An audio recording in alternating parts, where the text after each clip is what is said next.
Okay, so what I want to do in this video, I don't think I'm going to solve all of these questions. I just want to show you what you should be looking for and how to approach it. Because I think that's where a lot of people get lost. I think you can do the math. So, in this perfectly competitive firm, a firm faces a price of $200 for their output. What quantity will they produce to earn the maximum profit? Maximum profits. Does that trigger something? It certainly should. If you don't know, go watch the profit maximizing video. So there's two ways you could approach this question. One, you could look where is marginal revenue equal to marginal cost at what quantity. So that one I would say is actually the longer way, but it's consistent. It will tell you which way they profit maximize at. The faster way is just to simply calculate the profit at each point. The way you do that is it's the price minus the average total cost times the quantity. So if I wanted to do that, I know the price is $200. So I just do, what is it? Why did you run away? So like for one, I do 200 minus 920 times 1. And that will give me the profit. And then I do 200 minus 950 times 2. And et cetera, et cetera, et cetera. And I do that for each single quantity till I see where is profit the biggest. And then I know at that point, let's say it's at quantity 5. That means that's the quantity that I will produce at. Okay, hopefully that makes sense. Or another way you could do it is you find the total revenue, the total cost, and then using those you find the marginal revenue, marginal cost for each point. Where is marginal revenue equal to marginal cost? And at that quantity you will produce. It should give you the exact same answer. Okay, next question. In the short run, this competitive firm will shut down whenever the price falls below. So, shut down. Now, if you haven't watched my video on shutdown and exit, I would go watch that because this will tell you invaluable information for this question.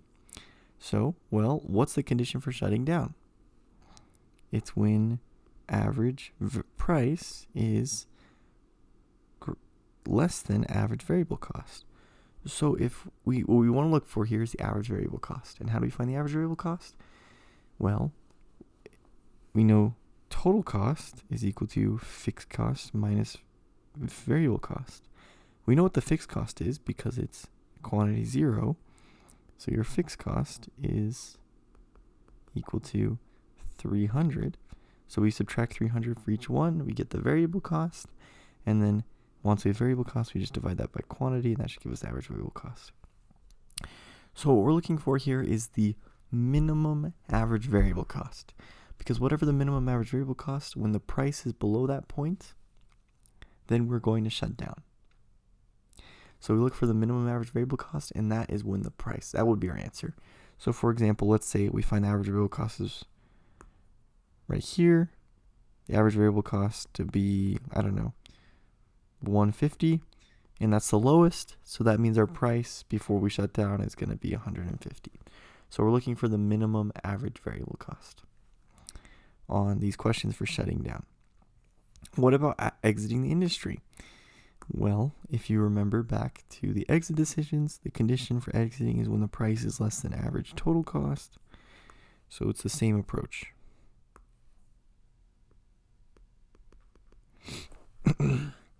When price is less than average total cost, then we look for we find the average total cost for each one, which one is at its minimum, which average total cost is at its minimum, then whatever you put the minimum average total cost is equal to your price. Okay, let me zoom out a little bit. Now, I didn't put a question here, but sometimes they'll ask you in the long run, what is the price that the firm will charge? And it doesn't give you a price. So how do we know what the price that a firm will charge at? Well, it's very similar to this question. Wow, I don't even know what that was. That was supposed to be a star. Okay. So if we draw a perfectly competitive firm, this is our marginal cost. Then we have our marginal revenue, which is equal to price. So where's the long run point on this firm? Well, it's right here. Okay. What do we notice at this point? Well, obviously marginal revenue and marginal costs are equal to each other. It also intersects with average total cost. But what do we notice about average total cost at this point? Average total cost is at its minimum. Okay. So anytime it asks you, what's the price that a firm will charge in the long run? Well, the price is equal to the minimum average total cost. So if you find the minimum average total cost, like we did here, that will be the price in which you'll charge. Okay, hopefully this gives you some direction on what to look for with these problems. Definitely understands the differences and get some practice in. But let me know if you have any questions. As always, Adam out.